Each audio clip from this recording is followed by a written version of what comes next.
Hace 5000 años, en un rincón del mundo donde el sol abrasador se fundía con las aguas generosas del Nilo, surgió una civilización que desafió el tiempo y redefinió lo que la humanidad era capaz de lograr. Los antiguos egipcios no solo construyeron monumentos que aún hoy nos humillan con su perfección, como las pirámides, alineadas con las estrellas, sino que dominaron ciencias como la medicina, la astronomía y la ingeniería, salvando vidas y legando conocimientos que siguen asombrando a los estudiosos. Su visión del mundo, tallada en oro y piedra, hablaba de una eternidad donde la muerte era solo un umbral. Pero ¿cómo lograron lo imposible sin la tecnología moderna? ¿Qué secretos yacen ocultos bajo las arenas del desierto o tras las paredes de sus tumbas selladas? Cada jeroglífico descifrado, cada papiro restaurado, nos revela fragmentos de una sabiduría perdida. En este viaje inmersivo, Sabiduría en Línea descenderá a las profundidades de los misterios del antiguo Egipto, desde el barro fértil depositado por las crecidas del Nilo, el verdadero sustento de su grandeza, hasta el brillo hipnótico de la máscara de Tutankamón, símbolo de un reinado efímero pero eternizado. ¿Estás listo para ser testigo de estos descubrimientos? Cada me gusta, cada comentario y compartir, no solo difunde estas revelaciones, sino que nos impulsa a explorar más allá, a desenterrar verdades ocultas bajo siglos de silencio. Suscríbete y activa la campanita, porque lo que aprenderás aquí no solo enriquecerá tu conocimiento, sino que transformará para siempre tu visión de la historia humana. Acompáñanos en esta aventura. El próximo hallazgo podría estar a solo un clic de distancia. Comencemos. Sin el Nilo, no habría Egipto. Este río, venerado como el dios Hapi, era la sangre de la civilización, el ritmo constante que marcaba los días, las estaciones y los años de un pueblo que aprendió a leer sus señales como quien descifra un lenguaje sagrado.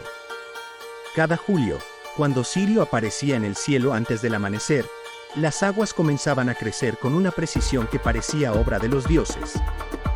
Las inundaciones no eran un desastre, sino un renacimiento. Arrastraban consigo ese limo negro, rico en minerales, que convertía extensiones de desierto en un vergel de tierras fértiles.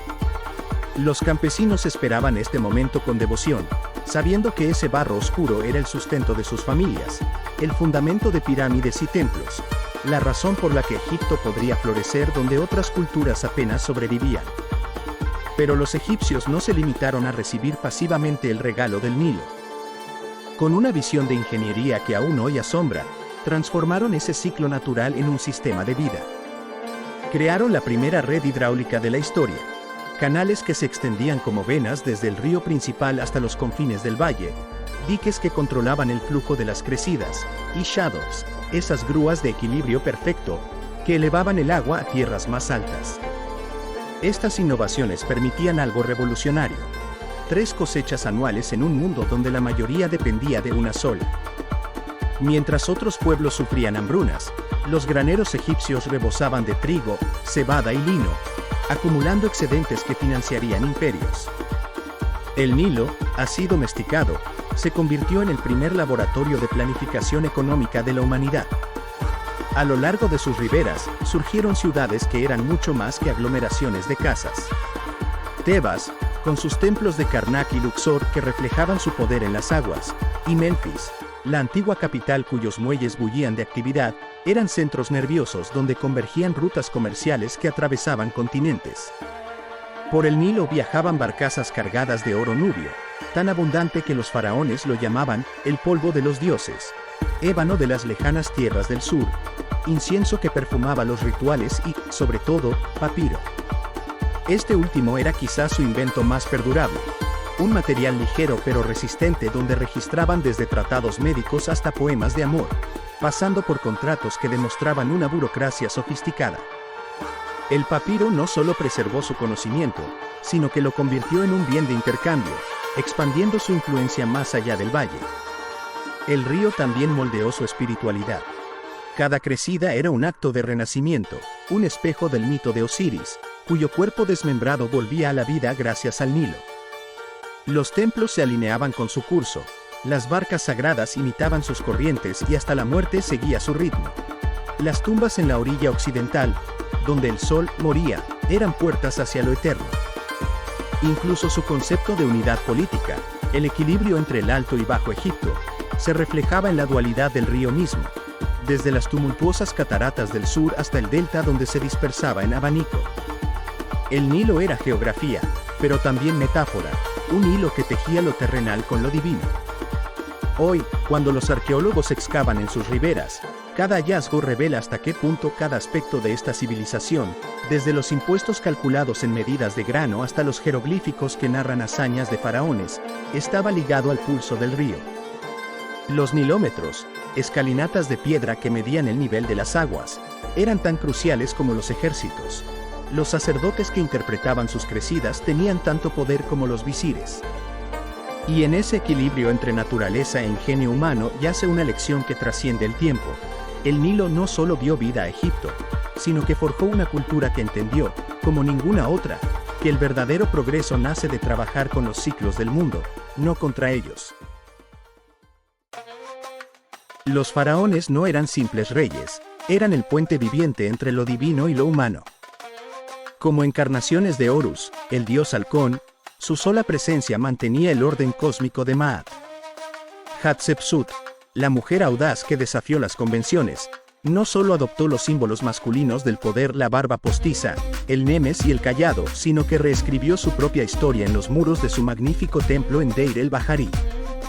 Allí, los obeliscos de granito rojo de 30 toneladas que hizo traer desde Asuán contaban su divino nacimiento, mientras las pinturas mostraban su expedición al legendario país de Punt.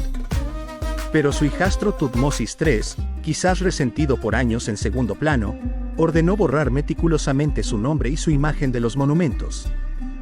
Durante siglos, su memoria permaneció oculta hasta que, en el siglo XIX, egiptólogos descifraron los jeroglíficos que la nombraban, rescatando del olvido a una de las gobernantes más extraordinarias del antiguo Egipto.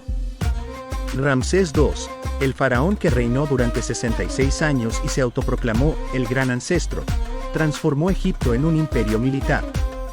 La batalla de Kadesh contra los hititas en 1274 a.C. fue su momento decisivo. Aunque las tablillas de ambos bandos reclaman victoria, Ramsés supo convertirla en propaganda real. En Abu Simbel, Karnak, Luxor y otros 4 templos, los relieves muestran al faraón solo derrotando a ejércitos enteros, protegido por Amón. Su obsesión por la eternidad se materializó en la construcción de más monumentos que cualquier otro faraón, muchos con su nombre y efigie repetidos hasta la saciedad. Hoy, su momia en el Museo del Cairo sigue impresionando. El cabello rojizo bien conservado, la mandíbula fuerte y esa nariz aguileña que confirman los retratos oficiales, convirtiéndolo en el faraón más reconocible 3 milenios después de su muerte. La momificación era mucho más que una técnica de preservación. Era un acto sagrado que reproducía el mito de Osiris. El proceso, realizado en la Casa de la Purificación, por sacerdotes con máscaras de Anubis, combinaba precisión quirúrgica y rituales mágicos.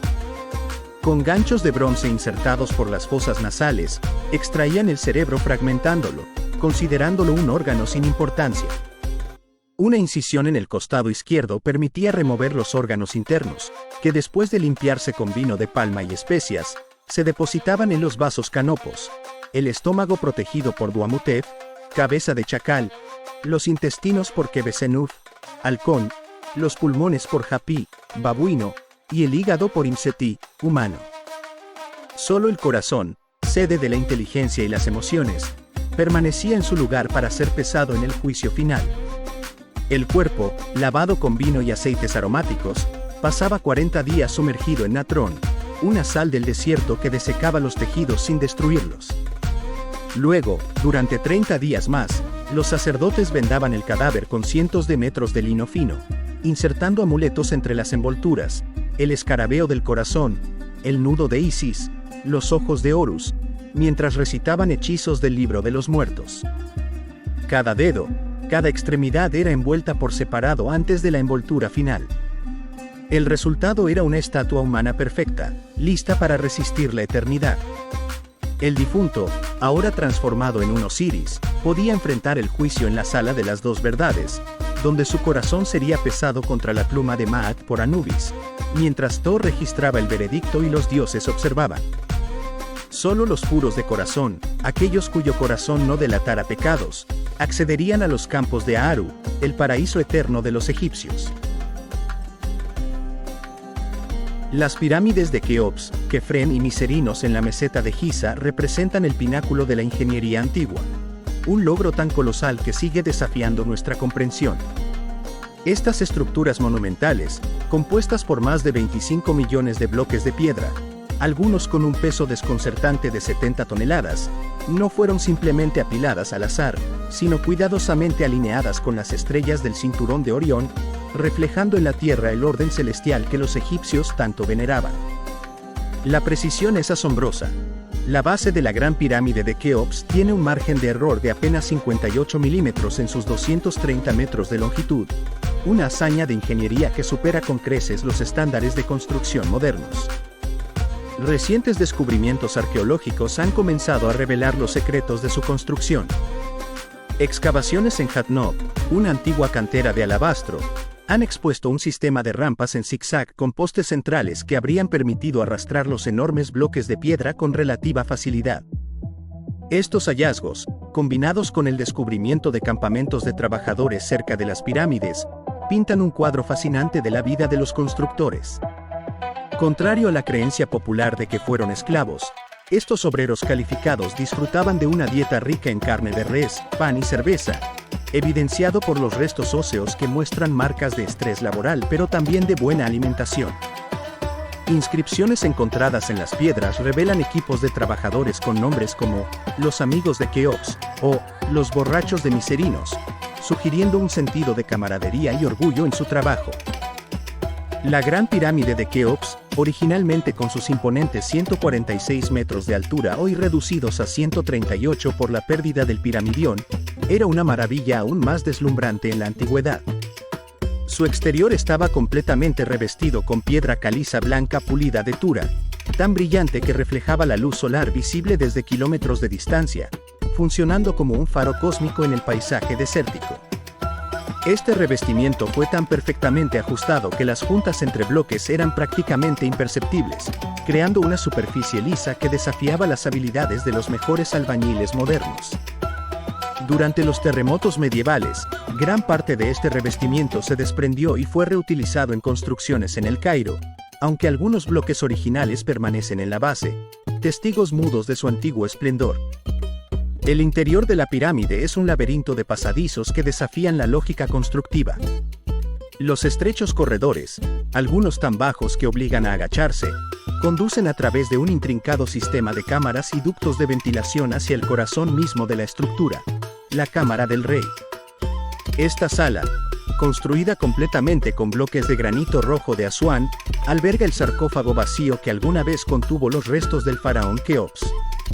El simple hecho de cómo lograron introducir este enorme sarcófago en la cámara sigue siendo un misterio, ya que es más ancho que los pasillos que conducen a ella, sugiriendo que fue colocado durante la construcción misma. Los canales de ventilación, alineados con precisión astronómica, apuntan directamente a estrellas específicas en el cielo nocturno, conectando simbólicamente al faraón fallecido con el reino de los dioses. Los enigmas de la Gran Pirámide se multiplican cuanto más la estudiamos. La disposición de sus cámaras internas, la presencia de misteriosos ejes y cámaras ocultas detectadas mediante tecnología de muones, y la perfecta orientación cardinal de sus lados continúan desconcertando a los investigadores. Incluso las teorías más recientes sobre su construcción, incluyendo el uso de contrapesos internos y sistemas de poleas primitivas, no logran explicar completamente cómo los antiguos egipcios, sin conocimiento de la rueda o herramientas de hierro, pudieron erigir semejante monumento con tal precisión. Las pirámides no eran meras tumbas, sino máquinas cósmicas diseñadas para asegurar la transición del faraón al más allá, y cada nueva investigación revela capas adicionales de sofisticación en su diseño y simbolismo, demostrando que aún tenemos mucho por aprender de estos gigantes de piedra que han desafiado el paso de los milenios. El sistema de escritura jeroglífica del antiguo Egipto representaba uno de los logros intelectuales más sofisticados de la civilización antigua, muy lejos de ser simples dibujitos mágicos, como algunos podrían imaginarlos. Este sistema complejo combinaba tres tipos de signos que funcionaban en perfecta armonía: los fonéticos que representaban sonidos, los ideográficos que transmitían conceptos completos, y los determinativos que aclaraban el significado de las palabras. Con un repertorio de aproximadamente 700 signos diferentes que podían escribirse de izquierda a derecha a izquierda o de arriba hacia abajo, según la dirección en que miraran los caracteres antropomorfos y zoomorfos, los jeroglíficos requerían un conocimiento profundo no solo del lenguaje, sino también de las convenciones artísticas y religiosas que gobernaban su uso. La alfabetización en el antiguo Egipto era un privilegio reservado a una élite minúscula, apenas el 1% de la población, y los escribas que dominaban este arte sagrado ocupaban una posición social comparable a la de los altos sacerdotes y funcionarios del palacio. La formación de un escriba comenzaba en la infancia y podía durar más de una década en las escuelas palaciegas conocidas como casas de la vida. Los estudiantes copiaban incansablemente textos sobre óstraca, los cuales eran escritos en fragmentos de cerámica y papiros, memorizando los complejos signos y las reglas gramaticales. Un ejercicio típico consistía en copiar las instrucciones de Cajemni o las máximas de Ptahhotep, textos clásicos que enseñaban no solo escritura, sino también moral y conducta apropiada. El dominio de la escritura jeroglífica abría las puertas a las posiciones más prestigiosas en la administración real, el sacerdocio y la corte judicial, convirtiendo a los escribas en los guardianes del conocimiento y la burocracia del Estado faraónico. El misterio de los jeroglíficos permaneció indescifrable durante siglos después de que esta escritura cayera en desuso hacia el siglo IV después de Cristo, hasta que un descubrimiento fortuito en 1799 cambiaría el curso de la egiptología. La piedra Rosetta, una estela de granodiorita inscrita en 196 a.C. con un decreto del faraón Ptolomeo V, presentaba el mismo texto en 3 escrituras: griego antiguo, demótico y jeroglíficos. Esta triple inscripción se convirtió en la clave para descifrar el sistema de escritura perdido, aunque el proceso no fue ni rápido ni sencillo. Estudiosos de toda Europa pasaron décadas intentando encontrar correspondencias entre las versiones, con avances parciales, pero sin lograr el desciframiento completo. El genio lingüístico de Jean-François Champollion finalmente rompió el código en 1822, tras años de estudio obsesivo de la piedra Rosetta y otros textos bilingües.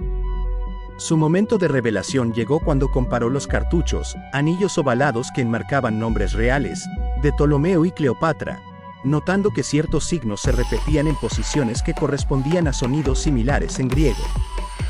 Esta intuición le permitió establecer que los jeroglíficos no eran puramente simbólicos como se creía, sino que incluían un componente fonético crucial. El descubrimiento de Champollion no solo abrió la puerta a la lectura de miles de inscripciones y papiros antiguos, sino que reveló la verdadera naturaleza de este sistema de escritura, una combinación única de elementos fonéticos, logográficos y simbólicos que había evolucionado a lo largo de más de 3000 años de historia faraónica. El panteón egipcio representaba un cosmos vibrante donde cada fuerza de la naturaleza y aspecto de la vida humana estaba personificada por deidades con personalidades complejas y relaciones dramáticas. Ra, el dios Sol que viajaba cada noche por el inframundo en su barca solar, no era simplemente un astro celeste, sino el dador de vida cuyo ciclo diario mantenía el equilibrio del universo.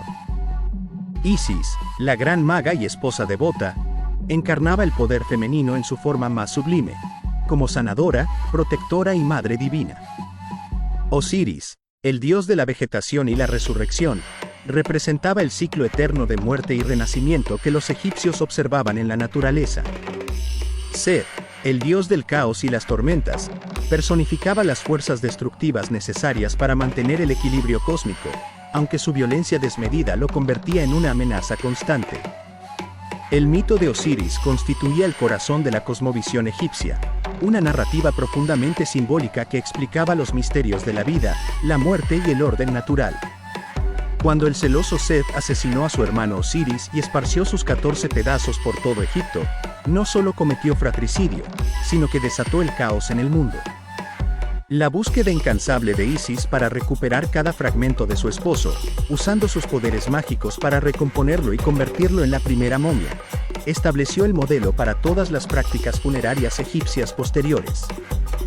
El renacimiento de Osiris como señor del inframundo demostraba que la muerte no era el final, sino una transición hacia una nueva forma de existencia. Cuando su hijo Horus, representado como halcón o como niño con el dedo en la boca, desafió a Seth en una serie de batallas épicas que duraron 80 años, no solo estaba vengando a su padre, sino restableciendo el orden cósmico, Ma'at, tras el período de caos. La pérdida del ojo izquierdo de Horus durante su conflicto con Seth se convirtió en uno de los símbolos más poderosos de la cultura egipcia. El Udiat, ojo completo, representaba no solo la protección divina, sino también los conceptos de curación, integridad y sacrificio. Los sacerdotes egipcios veían en este mito una explicación de los ciclos lunares, donde el ojo perdido simbolizaba la luna menguante y su restitución por Thoth representaba la luna creciente. Al mismo tiempo, las lágrimas que Isis derramó por Osiris se interpretaban como la causa de las inundaciones anuales del Nilo, vinculando directamente el drama divino con el fenómeno natural que sustentaba la civilización egipcia. Cada año, cuando las aguas del Nilo crecían, los sacerdotes veían en este evento la renovación del duelo de Isis y la promesa de resurrección que mantenía fértil la tierra. Estas narraciones sagradas no eran meras historias entretenidas, sino el fundamento de toda la estructura social, religiosa y política del antiguo Egipto. El faraón reinante era considerado la encarnación viviente de Horus, mientras que su predecesor fallecido se convertía en Osiris, completando así el ciclo eterno. Los templos no solo eran lugares de culto, sino escenarios donde estos dramas cósmicos se recreaban ritualmente para mantener el equilibrio del universo. Los conceptos de Ma'at, orden, justicia y verdad, e Isfet, caos, desorden, que surgían de estos mitos gobernaban desde las decisiones judiciales hasta las relaciones internacionales. Incluso la arquitectura monumental, con sus pilares que imitaban lotos y papiros, reproducía el paisaje primordial donde, según la cosmogonía heliopolitana, el primer dios Atum se había alzado sobre el montículo primigenio para iniciar la creación. Cada aspecto de la vida egipcia, desde los rituales más solemnes hasta las actividades cotidianas, estaba impregnado de estas narrativas sagradas que explicaban y sustentaban su visión del mundo. Cleopatra VII, la última gobernante del antiguo Egipto, fue una soberana de extraordinaria educación y astucia política. Como descendiente de la dinastía tolemaica, rompió con la tradición de sus antepasados al dominar no solo el griego, sino también el egipcio antiguo, convirtiéndose así en la primera de su linaje en hablar la lengua de su pueblo. Sus habilidades lingüísticas, que incluían 7 idiomas como el hebreo, arameo y latín, le permitieron comunicarse directamente con líderes extranjeros, evitando intermediarios en delicadas negociaciones diplomáticas. Más allá de su legendaria belleza, Cleopatra destacó por su mente científica. Patrocinó estudios en la Gran Biblioteca de Alejandría y utilizó sus conocimientos de alquimia y medicina para fortalecer su posición. Se dice que perfeccionó fórmulas de cosméticos y perfumes que luego usaba como herramientas diplomáticas, impresionando a aliados y rivales por igual. Sus romances con Julio César y Marco Antonio fueron en realidad alianzas estratégicas cuidadosamente calculadas, diseñadas para preservar la independencia de Egipto frente al creciente poder de Roma. La batalla de Actium en el 31 a.C. marcó el trágico final de sus ambiciones. Derrotada por las fuerzas de Octavio, el futuro emperador Augusto, Cleopatra vio cómo Egipto pasaba a ser una provincia romana. Su hijo Cesarión, fruto de su relación con Julio César, fue ejecutado, al igual que los 3 hijos que tuvo con Marco Antonio. El Mediterráneo, que ella había soñado como un puente entre culturas, se convirtió en testigo silencioso del ocaso definitivo del Egipto faraónico, ahogando para siempre su visión de un imperio que fusionara las glorias de Oriente y Occidente.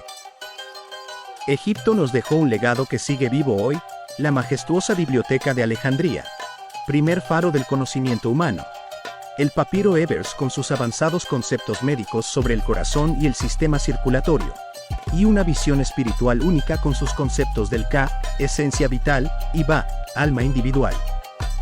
Mientras que su escritura jeroglífica sentó las bases para el desarrollo de nuestro alfabeto moderno.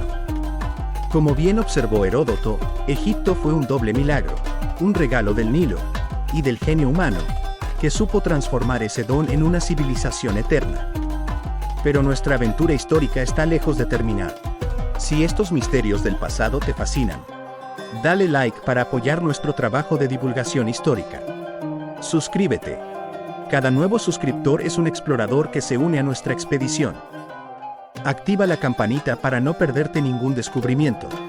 Comparte este viaje con otros amantes de los enigmas antiguos. Próxima parada, tú decides. Nuestra comunidad votará para determinar hacia qué maravilla nos llevarán las arenas del tiempo. ¿Exploraremos los secretos de Mesopotamia? ¿O descifraremos los misterios de la cultura maya? No te quedes fuera de esta emocionante travesía colectiva por las civilizaciones perdidas.